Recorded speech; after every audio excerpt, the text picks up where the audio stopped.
You're passionate about making a difference and want to play a part in the process. Leadership positions that could empower you to make a real impact are especially appealing, but you're not quite sure how to proceed. Welcome to the School of Public Policy series, spotlighting professionals with career in public policy. Today, we invite you to join the conversation as we profile Isaac Moore, Associate Director of Development for Student Affairs at the University of Maryland. He's also the founder of DMV Does Good, a new nonprofit and community service corporation serving Washington, D.C., Maryland, and Virginia. Hi, I'm Whitney Sheridan, Director of Communications for the School of Public Policy at Penn State, along with Catherine Baumgartner, our Director of Professional Development and Student Engagement. Today, we'll be speaking with Isaac about his background in leadership in the public and private sectors, and we'll talk about his work establishing a nonprofit. Hi, Isaac. Thanks so much for being here. Hi, Whitney. Hi, Catherine. How are you? Good. So this is an opportunity for all of our attendees to talk to Isaac about his career path and experience. So we want to encourage your questions throughout the discussion. Don't hesitate to use that Q&A or the chat at any point throughout the discussion. So Isaac, you have a very extensive career, and we often talk to students who are thinking about going into public policy or public administration, that there are so many ways that they can make a difference with this degree. You're a perfect example. So I wanted to start by asking you to talk a little bit about your background, about your undergraduate degree and about your early career. I'm thinking about the leadership in the private sector. Yeah, sure. So undergraduate degree was from the first historically Black college or university in the nation, Cheney University of Pennsylvania.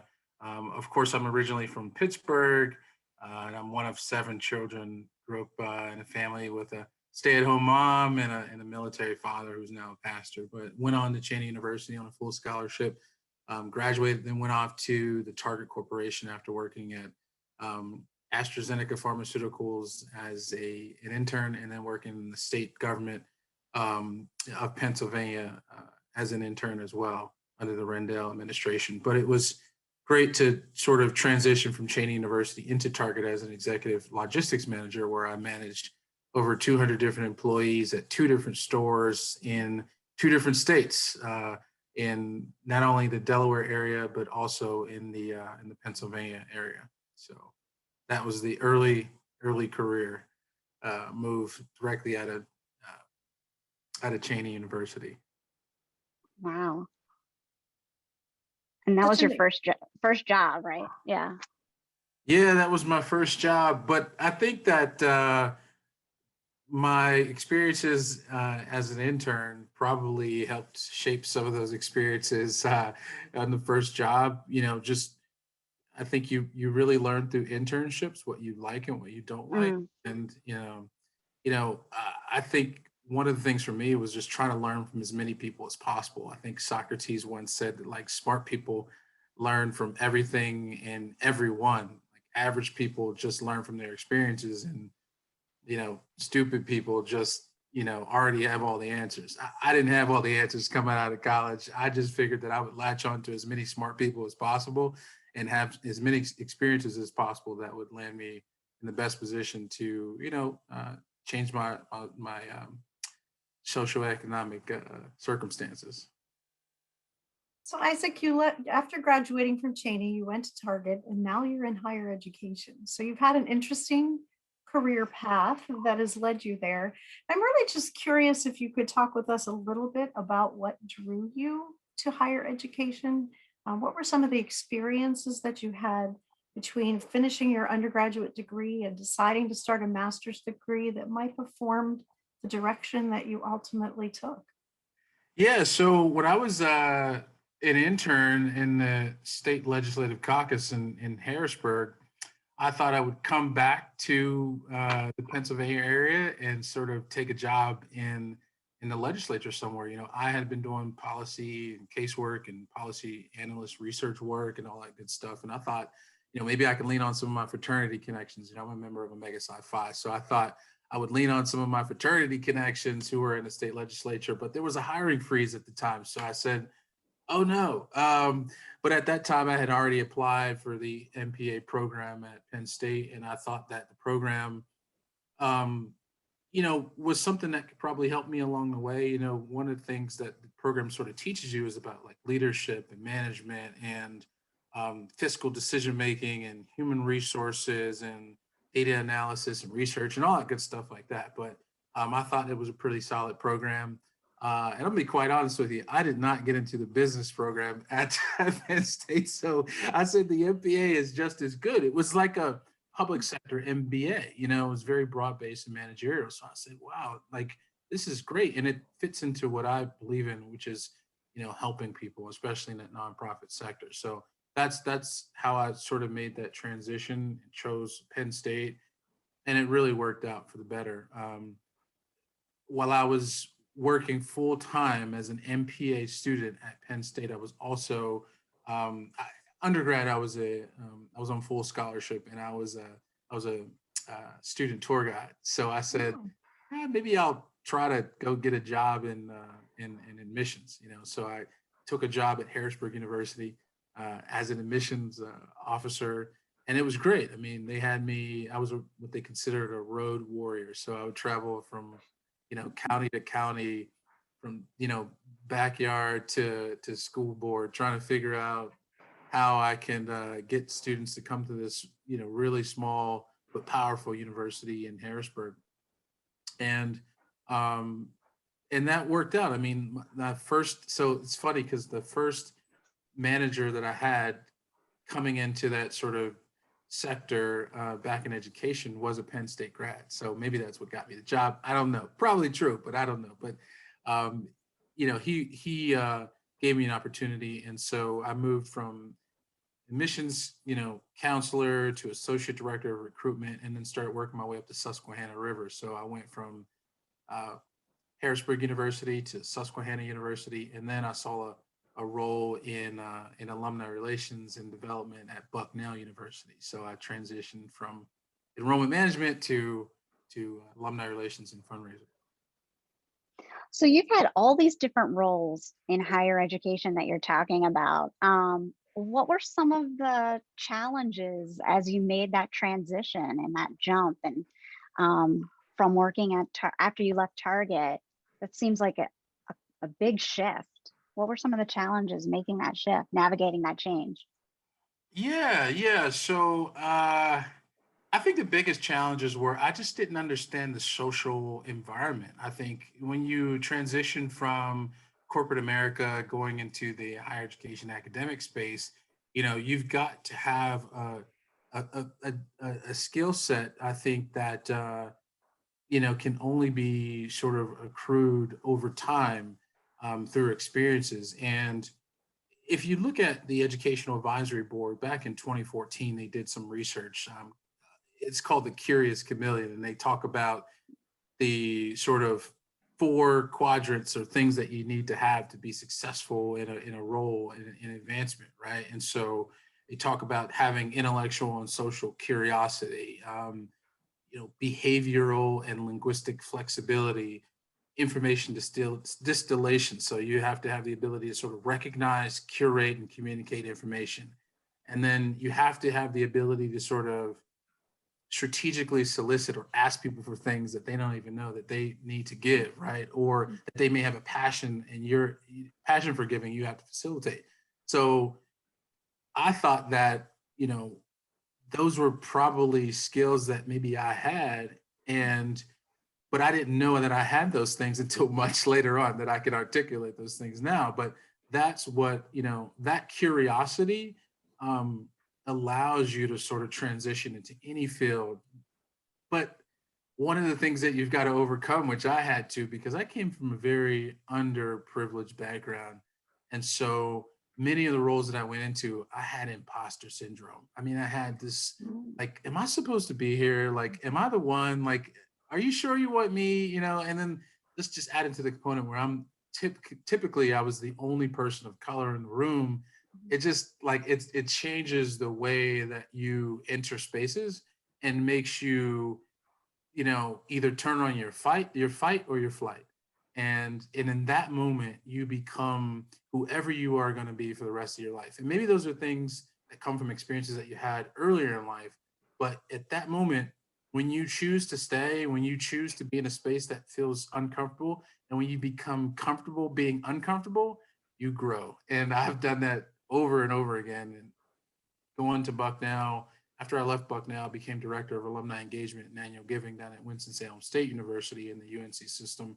And then now I kind of transitioned up to the University of Maryland. So I've had these experiences where I said at every step of the way, applying for the job or even just considering was like, is it me? Like, am I, like, do I belong there? Or like, do they want me? Or like, and it's just, you develop a confidence after a while of being in these spaces that you have no idea if you can actually accomplish your goals, but just having the belief in yourself that you can get it done is important.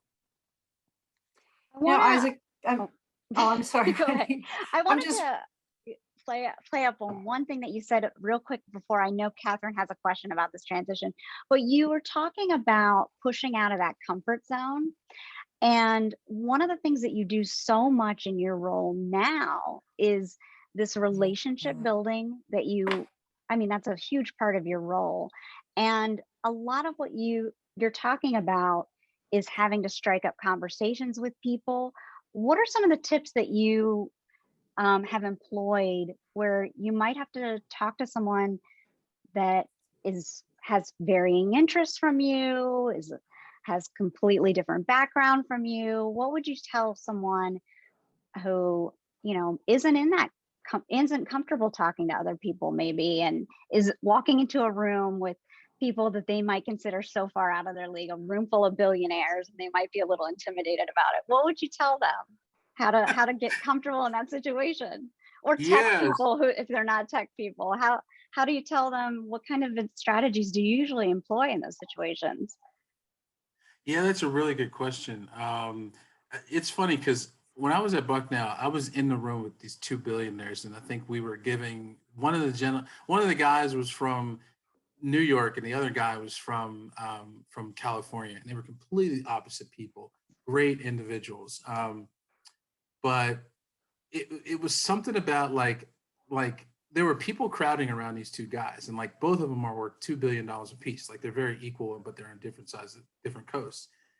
And it was kind of like, all right, do I go up and like shake these guys' hands and just say, hey, I work here. Just we're really proud of your work. Thank you for doing all that you do. Or do I just sit back and hang out and not say anything? And like if you watch the movie The Golden Compass, it- Ulrich Bernison, he's this bear. He's an ice bear. He's an ice king or whatever. And he, tells Lyra, who's the child that he meets, who helps him overcome some things and during her journey, she says, aren't you afraid, when he's got to go out and fight? And he says, when I am afraid, I just master my fear. And I was like, oh, it's so simple, but it's so powerful because you have to figure out ways consistently to master your fear. It's like I said again, that fight or flight moment. Like you have to figure out ways to get to the goals that you want in life. I think I told you all a story earlier when we were in prep, and like when I was in my internship at the state capitol in Harrisburg, I had a great experience, but I met this gentleman who was a lobbyist from AstraZeneca who said, you know what, you should apply for the state government affairs internship in Wilmington, Delaware. Now, I was going to Cheney University. Cheney is a very rural school. There's not much transportation around there, and I had no car. So Wilmington, Delaware seems like a stretch, but I said yes. I went in, I applied, I interviewed, I got the job. And the first thing I said is, how am I going to get to this job? Because my goal is I need to get this internship because maybe that'll change my life. And also it'll give me a good experience. So I decided to take the internship, and every day for 30 days, or at least the 5 days out of the week, for 4 weeks, for a month until I had money, I decided to walk or run every day from Cheney, PA to Westchester, Pennsylvania, with my suit and my book bag in order to get on a shuttle bus that would take me into Wilmington, Delaware. I would get to Wilmington, Delaware. I would go into the bathroom. I would change my clothes into my suit. I would go into my desk and act like I just didn't have an hour and a half trek to get to this role. And I did that for a month until I had enough money to, go to down in Philadelphia area, this area called Conshohocken, and they have these car auctions down near Chemical Road. And I said, I'm gonna get a car with my first paycheck. But that was my goal. It was like my goal was I can't let this guy down, who was this lobbyist who said he thought I would be a great fit. But also my goal was to, do this internship at AstraZeneca. So you can't let your goals, keep you from, you can't let anything keep you from your goals. And even if it means you have no car or you have no way, I don't know, maybe I'm a faithful man, but I feel like God will just make a way where there's no way. And you've got to use your ingenuity and your intelligence and intellect. And like I said before, you've got to figure out how to lean on your community and people around you who want to support you, because you'd be surprised what you'll get if you just ask. And so many people will look out for you. There were times that, AstraZeneca, it's a great company, but I was broke. I was poor.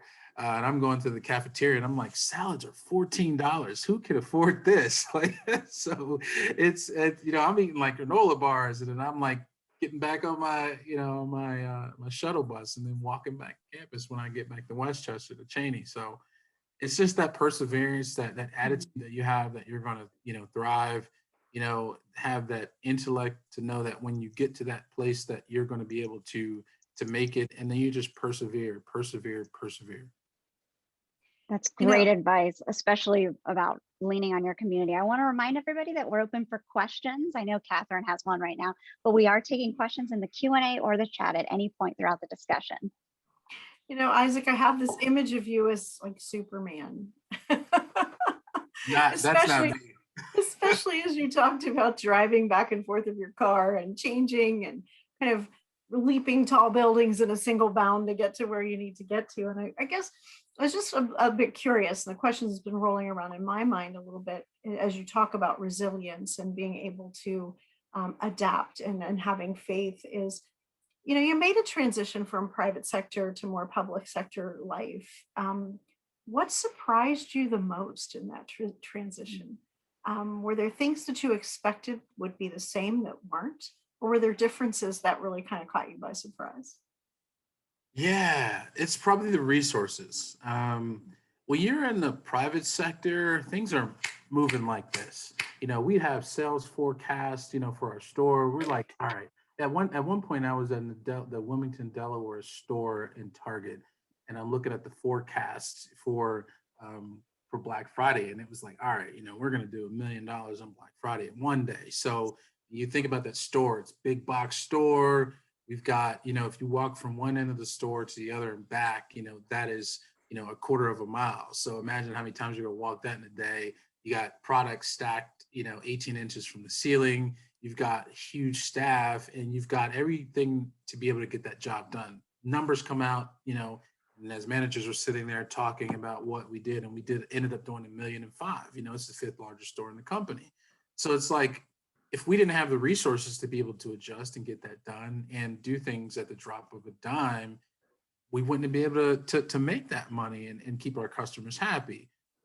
But the similarity in sort of the nonprofit sector is that you still have to make the customers happy. It's just that you have to do that with less resources. Mm-hmm. One of the things that you learn, like when you're in, like, the program at Penn State is like, they teach you these real world scenarios. Like our professors used to put these case studies in front of us about, all right, you're the city town manager, the water main line just broke. What are you going to do? We're sitting there in teams trying to figure this thing out. So like when you get out of those classes, and then you get to these smaller institutions that have no budget or limited budget, and you're like, all right, I want to do blue sky thinking today. And they're like, well, yeah, let's think about that for a bit, because not only do you have to do your job, but you probably have to do 2 other people's jobs. And that's just normal around here. We do a lot of work. And it's not until you get to larger organizations where you realize you can really break off and be a specialist. And that's where you sort of see, like, all right, do I want to stay here and be a specialist, or do I want to, um, sort of be somewhere where I'm going to learn a lot of pieces of the business?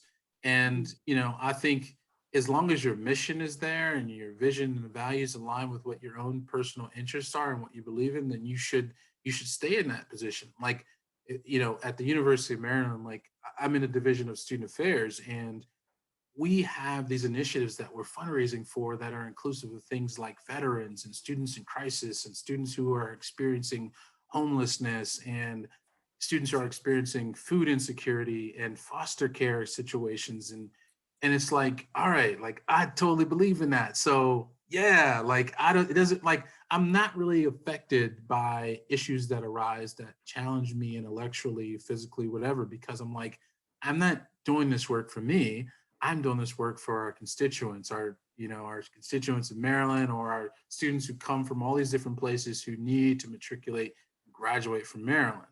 And it is such great work, and I believe in it so wholeheartedly. And I've got a great boss and a great team, but I just feel like when you believe in the work that you do, and higher education for me is something I feel like that saved my life. So I'm probably going to stay in it for a long time.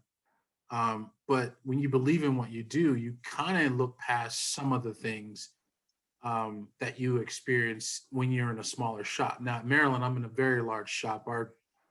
Our development, you know, shop alone is hundreds of people, and then I'm also in the division of student affairs that is, close to 1,000, and then overall we've got over 10,000 faculty and staff, over 40,000 students. So it operates like a corporation. But when I was at Winston-Salem State, I was director of annual giving and alumni relations. So I was doing class fundraising campaigns and Giving Tuesdays, boutique giving campaigns, individual gift asks, and doing alumni programs. And I was one person. So that was even a stark difference from being at Bucknell, where it's a slightly larger shop, a lot more budget. And so you have to learn how to navigate and pivot on a dime, and just be very scrappy. And that's with any role. If you can be scrappy and innovative in any role, especially in an environment where your budget is consistently going down, but you're required to do more and more. And I think if you can sort of get comfortable in that space of that fluctuation, depending on, irrespective of finances or not, you'll be fine in any role. We have some questions coming in. I want to remind everybody that the Q&A is open. And I do want to get back to talking more about your current position, and this does have to do with it. I want to talk a little bit about this question from this anonymous attendee about the challenges that you faced in higher education fundraising during the pandemic. If you could talk a little bit about that. And I also wanted to know about general fundraising strategies and how they might have shifted in general moving forward due to the pandemic. If you could maybe talk a little bit about that. Yeah, I would say I probably had the toughest professional year of my life. I found myself on 2 Zooms last year, right after the George Floyd incident, that brought me to tears simply by talking about this event. And that, coupled that with the adjustment that was necessary to move into an online environment, many of us were scrambling, thinking about how we could actually raise money from our constituents on behalf of our students in an environment that we were just not used to. And so that was a big shift. I mean, it was tough to know that you have financial priorities, but to be honest with you, we're going through this really tough pandemic. And how do you approach your work with care, knowing that these people who you're trying to potentially ask for commitments from may be, going through these same issues because of the economy? I've had business owners tell me that they lost 30 or 40% of their business. They had to lay off employees. They've had to, collect, benefits, from the federal government, whatever it may be. And so I had to take a step back and say, you know what, like, this is work that we do with our hearts in the first place. And we all have these goals, but what our leadership was smart enough to do was to say that, number one, we trust you. And when somebody says they trust you and actually show that they trust you and mean it, that allows you to get into a space where you can say, all right, how can I continue to do the most good for people? Because fundraising is a good thing. It's fundamentally not even about me. It's about people's desire to help others and how I'm just facilitating it. Like like from a customer service perspective, from I'm more like an account management, business development, and and customer service. But our fundraisers, I mean, our donors don't care about any of that. We got back to like square business, like fundamentals, like you've got a family of 4, how are they doing? Like I was making phone calls like that, and it felt so good to just say, you know what? Because that's part of the job anyway, is sort of getting to know people and figuring out how they want to make an impact on your university. But when when we were in the midst of the pandemic, it was a lot more of that. And so we got this opportunity to connect with so many more people on a personal level. And I realized at that point that that's actually what the job's about. That's what we're in this for, is to figure out how we can continue to build our build up our reputation and our relationship with our our fans and our friends, our patrons and our promoters, and how can we help them? How can we start from a position of what can I do for you instead of what you can do for us? Hmm. It was phenomenal to be a part of. So did that lead to maybe some additional opportunities, like open up some ideas for specific giving opportunities based on what you were hearing from people and feedback, or maybe some new ideas and things like that? Like, hey, this person is really interested in a specific type of scholarship for students because they're really interested in this program. Yeah, first of all, we had this thing called the Student Crisis Fund, which had, that fund has been around for years. But because of the crisis, we ended up, um, getting a lot of attention for it from our donors, because the funds that are distributed are basically, you give to the fund in, 2 or 3 days, the money is distributed directly to a student who's experiencing something like, maybe they're being kicked out of their apartment. They need some money for rent. They have a child at home. They need food. Stuff like that. We started seeing our donations go, into the 7-figure level when it's all said and done, because people were just giving, because they knew. Even our student government, I mean, they just gave like $400,000 to our students. So you saw students giving back to students. Then you saw alumni giving back to students, and of course the faculty and staff are giving too. And so I think, like, because of that, I was probably inspired to sort of see what I could do on my own as well. And that's probably what led me to sort of saying, all right, I'm going to go down to DC. I'm just going to buy some food. I'm going to get some clothes, and I'm going to serve people out of the trunk of my car. And that's it. And and by the way, I'm going to take pictures, so I can tell my friends that I want them to help me, next time I do this. And I got taken aback when I was down there. I got a smack in the face. I just got done serving some people with food, and you know, um, giving them some clothing and things like that. And one of the guys who was, um, you know, in front of me said, "If you really want to make a difference, you should bring some soap." And I said, "Soap?" I said, okay. I didn't even know that was a thing. And I got back in my car, and I think somebody was cutting onions in my car. But I would just say that I got emotional, and I was like, all right, I'm coming back down. Next time I'm bringing soap, and I'm bringing food, and I'm bringing clothes. And then you just started seeing people come out the woodwork, like, who wanted to help and wanted to give. And I said, okay, my alarm bells went off. It's like my full-time day job is fundraising. And I said, people need tax receipts. This is not going to work long term if I don't do something more formal. So we had a big Thanksgiving event, where we gave out turkeys, and we partnered with Project Give Back. My other fraternity brother, Ransom Miller, partnered with Project Give Back in DC, and some members of this organization called DMV Does. And we just had a great time helping other people.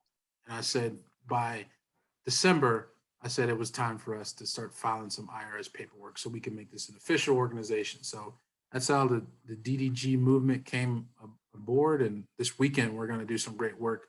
Again, we've got, probably 50 volunteers showing, signed up. Hopefully they show, but they are definitely, giving, and people are just coming out of nowhere. Across, I mean, I've had people in Canada give us donations. I've had people who are in California give us donations and just say, just keep doing that great work. And, anytime you're trying to help God's people, you're always going to be in favor. So I wanted to ask you about DMV Does Good. This is your nonprofit that you started, that you're talking about, and it's a fantastic story.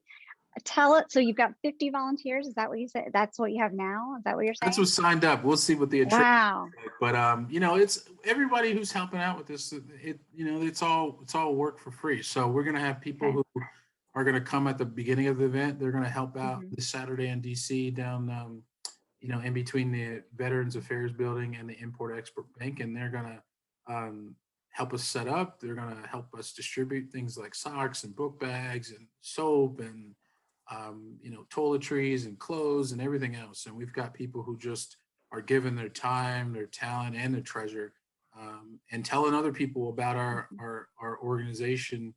But it's really not even about me. It's about the fact that we've got people who have hearts, like gold, and they are just so interested in helping others. And I'm just so blessed that we've been able to get on so many platforms like Network for Good and GuideStar and grow the organization. But we still, need to build infrastructure.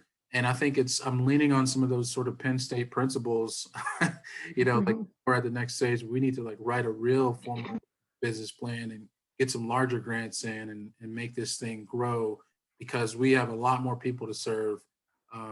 But it just starts with those grassroots efforts. I love the fact that so many people from the community, from DC, Maryland, Virginia, who want to help, that I don't even know. And that's the power of this work. It's transcending. And we have some questions coming in about this work, and I want to ask you. But first, so you decided to create this as a 501c3, and so your master's degree, I'm sure, gave you a lot of the fundamentals to help go through this process, correct? Yeah, that really helped. But I think it's, so I'm like I said before, I'm a member of Omega Psi Phi. I'm also a Prince Hall Mason, and we believe wholeheartedly in serving our communities. Like, I mean, it is just ingrained in everything that we do. And we, when I was an undergrad, even after I graduated, we did a lot of this community work. So it's kind of like an extension of the things that we've already been doing. It's just like figuring out the business end and using some of that business acumen to make it work. And especially with the volunteer piece. So it's kind of like a culmination of all the experiences I've had. And I think every single role that I've had has allowed me to sort of, figure this thing out. But, I'm just a poor kid from Pittsburgh. This is never going to be perfect, but it certainly our hearts are in it, and we'll just keep persevering, every single day. So I've got a great question here from the audience. How do you keep momentum going with nonprofit work? How do you keep volunteers motivated and donations coming in? It's a great question, especially so much is happening right now. There's a lot, I'm sure, that nonprofits are competing for attention right now. And how do you keep that momentum going? Hope and positivity. There's if there was no other affirmation of the work that we're doing, I don't know if you know anything about Brian Stevenson, but Brian Stevenson is a Harvard lawyer. He's a social justice guy. They wrote the movie, The Just Mercy, he just gave the address at the Howard graduation this weekend. And he said something, I'm trying to remember. He said something about to do justice, you're going to have to change the narrative. Like, you have to stay connected to the communities of the poor and the disfavored and the marginalized. And most importantly, you have to stay hopeful. And like, he talked about my superpower like earlier, but he says hope is your superpower. And like, if we just maintain that hope and that positivity, I think ultimately you'll prevail in anything you want to do. And that comes, especially in the same vein as you trying to run a nonprofit, you trying to reach out to your network and, bootstrap a business, you trying to get donations in for this organization. It's just about like even when you reach a certain level of success, and I think this is like a Winston Churchill, like he said, like even when you reach a certain level of success, like success is not final, right? Failure is not fatal. It's the courage that to continue that counts. And it's like you have to continue every day and, forget about the critics and just keep moving on and knowing that you're not going to be perfect. But if you can, you know, um, if you can persevere through the worst of times, you'll make it through the good times. And it's just all about staying persistent. But it's not easy work. Like I'm trying to bootstrap a nonprofit business at night, while during the day I'm trying to fundraise for Maryland and trying to help alumni stay connected, to Maryland in many different ways, and then maintain all the other things that I'm trying to do. It is certainly stretching myself out in in many different ways, but yeah, I'm built for it tough, so I think I can make it. Isaac, I'd like to pick up a little bit more on what you're doing with DDG. I mean, you obviously started by following an inner voice that led you to doing some things from your car that's now Yeah, evolved to creating a 501c3 because you needed receipts for people to give you money. yeah. So what is the future for DDG? What is your bigger picture plan?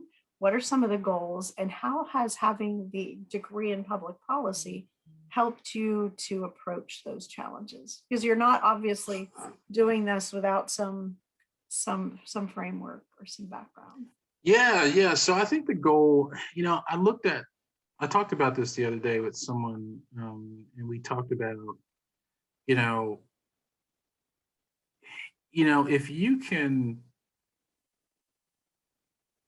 fish for someone, that's obviously great. They're going to eat today. Teach them how to fish. They can eat tomorrow and the next day and next week, and then probably teach other people how to fish, right?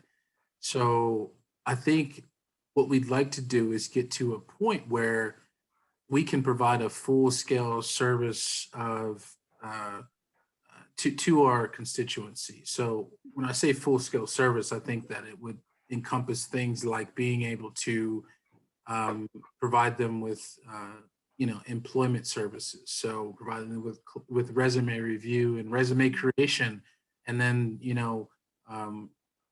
providing them with the clothing necessary for the interview, providing them with um, the connections in the corporate or nonprofit community to be able to make those things happen. And it's like, how do we get beyond those basic needs? Maslow's hierarchy of needs at the lowest levels, like food, security, safety, all those things. But how do we get to that self-actualization stage? And can we create that for, people? Are we comfortable saying that, we have in the year's time brought someone from one of our events that we've been serving them at to up to the full scale level where they have been able to find employment, find somewhere to live, find somewhere to, to call home and support and sustain themselves. Now, obviously that's blue sky thinking, but if we had the kind of capital that we needed, we'd be able to get that done, not just for one or two people, but for hundreds or thousands of people if we could. But right now, I think what we're doing in the community with these sort of static pop-up give back events, we're learning from people, we're learning the volunteer system. I mean, we started this, I think I was serving people from the trunk of my car September 2020. We filed our 501c, our 1023 with the IRS, and got that back. We filed that in December, got that back, I believe, in February of 2021. So we're like, for us to be able to serve, we've served roughly 400 people since September 2020. For us to be able to do that, who knows what we can do with just, like I said, that perseverance. We've got to persevere. Mhm. We've got to continue to tell our story and then ramp up from a business standpoint, operationally, we've got to build some bones. We've got to think, through and execute our 5-year plan. We've got to continue to bring in talented people who can help us to achieve our goals. But I'm so appreciative of the people that we have now on our board and the people who have supported us, anonymously or unanonymously. It's really a community effort, but it's so grassroots. But I think when you're in those classes in the MPA program and they're, teaching you about, nonprofit management and resource development and, and market analysis and all these things like that, and leadership and nonprofit management, like you're like, yeah, one of these days I'll use those things, but like you use those things every day. You don't realize it until you get in a situation where you're trying to run a business and have a full-time day job and all these things. You're like, oh, these skills, like it's like when you're lifting weights, and you get these little tears in your muscles and you're like, man, I'm tired today. And then you come back in a day or two and you lift up that same weight. It feels a little lighter, doesn't it? Because you just grew some muscle. And it's like every day that you continue to grow those muscles of experience, engaging with people you don't know, engaging with, communities that you've never been in, and bouncing ideas off of people in, who in spaces that you never heard of. Those are the ways that you grow. And you just set all that on top of whatever educational experiences you've had, and you've got this robust sort of, this robust modus operandi that you can just push forward and thrive and survive. I actually want to play off, that's exactly leading into what I wanted to talk to you about, because I'm sure there are some students who are interested in one day starting their own nonprofit and wondering, how did you do this? Because it seemed like such a huge undertaking. And this is exactly what you're talking about. This is the experience that you need, that you might not realize that you're gaining it along the way. But what are some of the other skills that they need to be thinking about as they're going through the early stages of their career that they might want to hone? You know what, to be honest with you, I think the more curious you are and the more willing you are to actually express the things that you're thinking in your brain to other people, the easier it will be for you to succeed.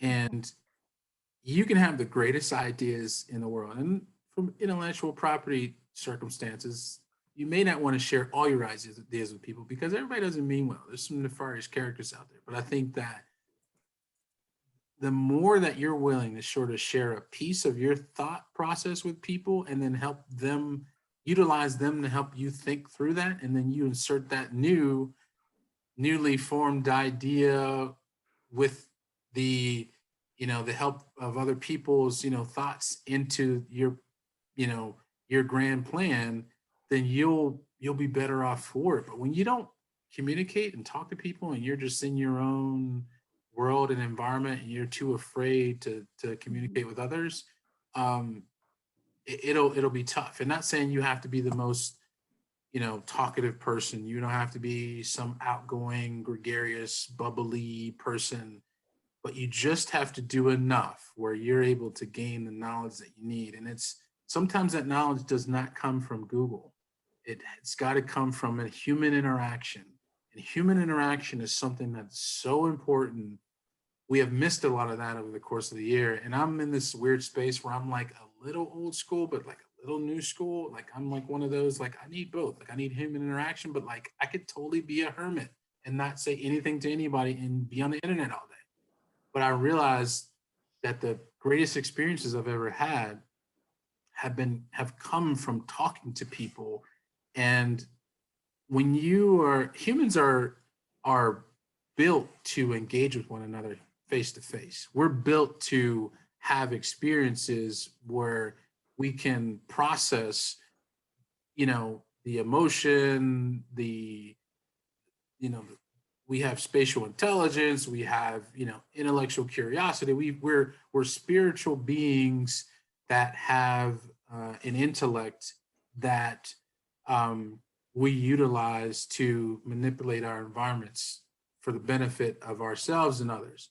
And that, I know that sounds bad, but it's really not like bad, because if you weren't actively, sort of engaging with the world in front of you, you'll never get anything out of it. And some people are just better engaging on the internet, better engaging with the computer. But I tell you what, you ain't gonna be able to run a business, by just keeping your idea to yourself. At some point, you're gonna have to bring other people on board to help you think through that vision, because we're all interconnected and we have to lean on one another in some instance to be able to get things done.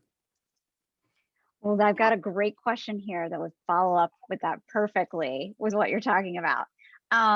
Starting a business or organization, better to start with your friends or with people you don't know well, but have the resume. So Oh, getting man. like, I mean, you need to talk to people to get to know these things. What's your advice on that Oh, as you're that's a good starting question. an organization? Yeah. Yeah, it's a really good question. So with Steve Jobs and Woz, they were friends, right? I think, That worked yeah. out. Mm-hmm.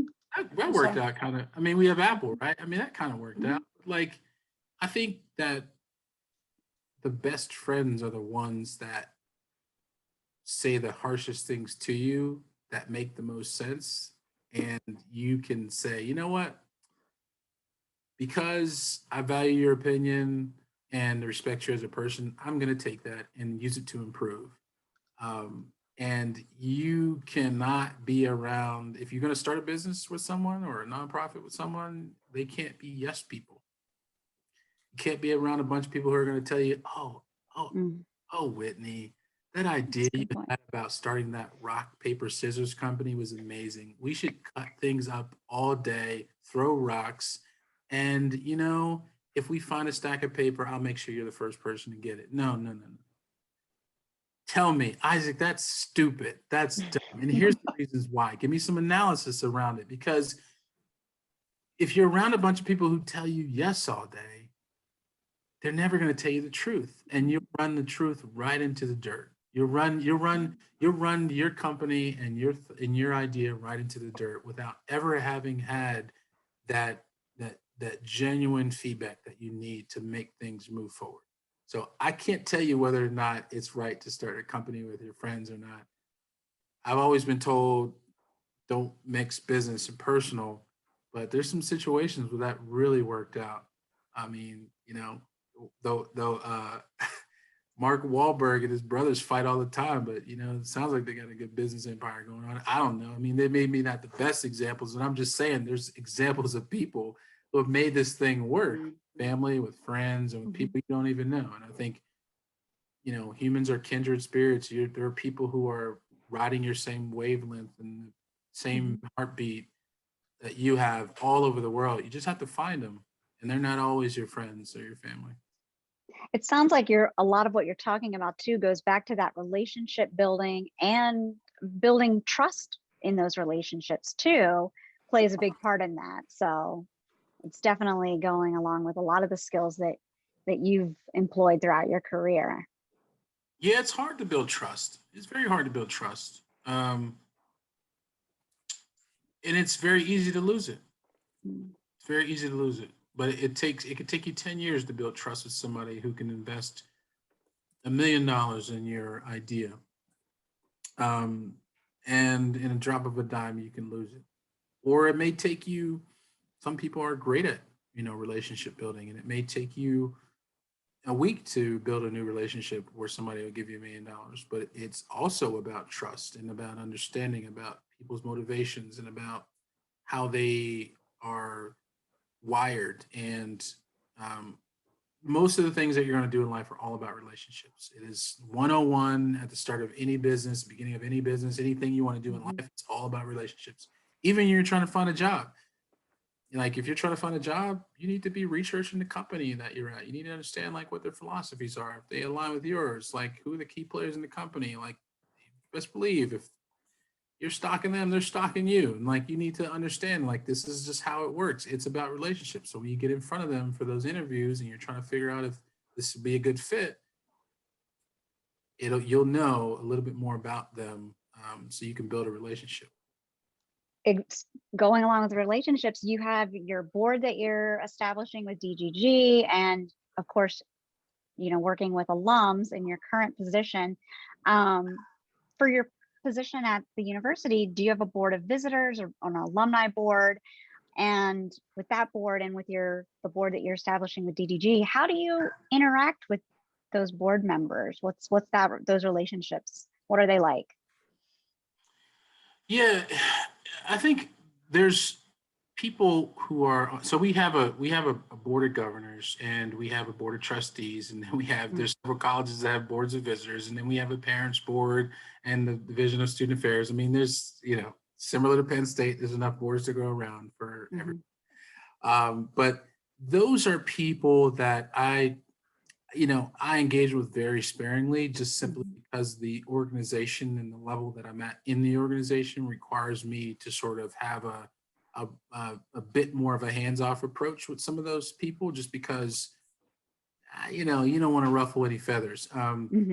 But in previous roles, I've had direct sort of, board contact and engagement on many different levels. When I was at Bucknell, I built a board from the ground up for our professional work that we had. It was a sort of national, professional network for Bucknell graduates that was comprised of CEOs and vice presidents and company leaders and things like that. And building that board from the ground up was just interesting. And then moving to the UNC system and having to deal with the board of trustees at Winston-Salem State, who are a very wonderful group, but just very down to earth and very, connected. And then we have, just some of the boards at Maryland. I mean, they are very connected as well, but it's like, there are lots of levels in between some of those people, but they're so wonderful as well. And they do so many things for us. They support so many programs financially, and they just love Maryland. And we're so happy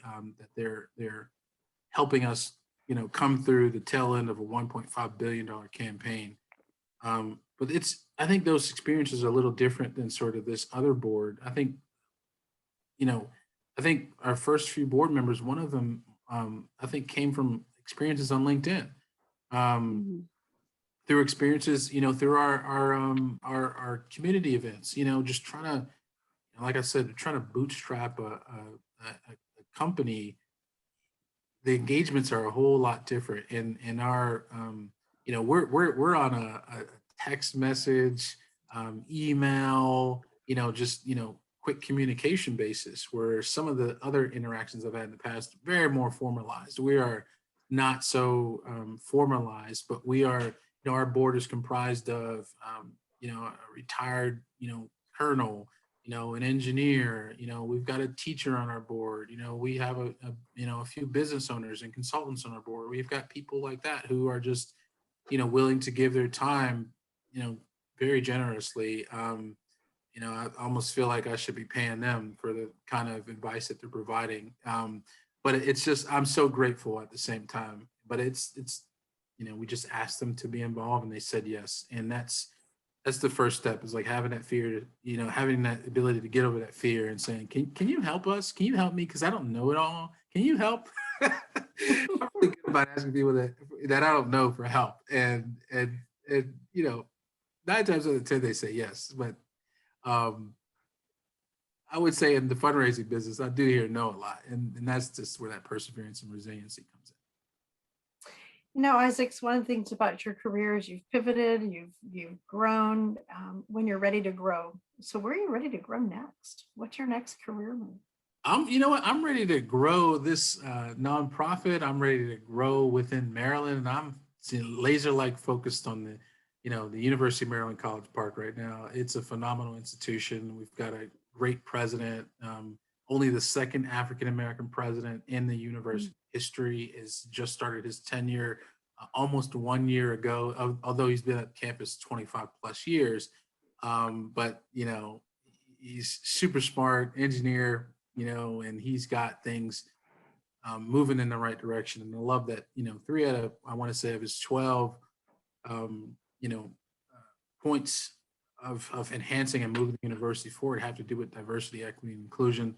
and of course, enhancing that academic profile, above and beyond where we've already been, and just continuing with the excellence of Terrapin Nation. But I'm so fortunate and great to be at Maryland. I don't have any plans to leave right now, and it a lot of the work that I do in this community is, I think, especially with the DMV Does Good, it is, right now the place where I need to be is right where I'm at. So that's a long answer for Fair enough. Fair enough. yeah. And we have some questions coming in about those transitions that you've had, because you have pivoted in your career. What are some of the signals that you look for and you might recommend to others that they look for when they know that it's time to think about changing or making a change? If let's see, I'm always ready to leave a job if I get to the point where I can no longer contribute to the organization, or if the organization can no longer contribute to my growth or success, if that makes sense. So every that I've left I've reached the point where I said, all right, I'm not going anywhere, and I can't move. Like, typically I've moved out to move up. But like, if I reach a point where I can't move anywhere, then I'm gonna consider another opportunity. But I also think that there's some merit in staying in a place for some time if it makes sense for you. Because I'm a strong. I mean, there's some people who are like, I've been at this job 12 months. That's too long. It's time for me to go. And they said that you're going to change your job 7 times in your lifetime and all that stuff, and that but they also say it takes 10,000 hours, for you to master any job. But, to be honest with you, with the internet these days, with the amount of information at your fingertips, you can master a job in a year or less. And if you reach that point where it's not contributing, you're not moving, then you should move. But if you want to move up, just know that every time you move up, you're going to have less and less time to do your passions on the side. And there's nothing wrong with that. But there's some people who can manage and function at both levels. But if I'm fortunate to get a promotion in this role, I'll just have to figure out ways that I can carry both. Like I said, I'm built for that. But some people, if you're not built to handle multiple things, it may be tough. And then another question following up, would you speak to the value of mentorship and how to seek out a mentor? You know what? Find somebody who does the job that you want to do, and then boldly ask them if they can.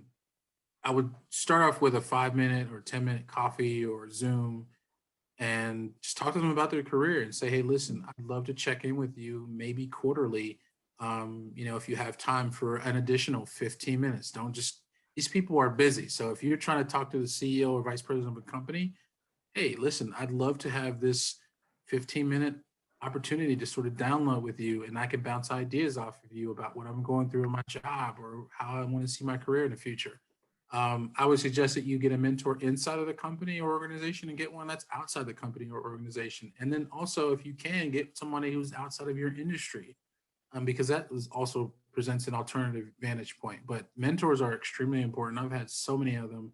One of my mentors in the past was the CEO of the NEED organization, who in Pittsburgh, who has passed away. But when he just called me on the phone and give me encouragement and tell me what steps I needed to make in college, those are the things that you need. You need somebody who can be in your corner. Mentors are huge. Definitely. Well, any final words of advice for students thinking about pursuing similar roles that you've taken on your path in higher education, fundraising, nonprofit leadership? I'm just going to drive the point home. Be curious about others around you. Be curious about other environments and cultures. That's what the world is missing today. People who are curious about others and not afraid to ask questions about people's culture, about their language, about their understanding of the world, because that's how we're going to heal this nation and continue to move forward, is by being curious about others and accepting of difference. Be accepting of difference and diversity of thought, opinion, attitude, politics, don't matter. Just accept difference and diversity, and you'll be fine. That's a great point and a great way to end our talk today. Thank you so much to our guest, Isaac Moore, Associate Director of Development for Student Affairs at the University of Maryland and founder of DMV Does Good, Inc. Thank you all for all of your great questions today. Throughout the summer, please visit our website for links to past events in our webinar series. We will return with our next conversation on Wednesday, September 8th. I'm Whitney Sheridan with Catherine Baumgardner for the School of Public Policy. Thank you so much for joining us and have a great day. Thanks, everyone.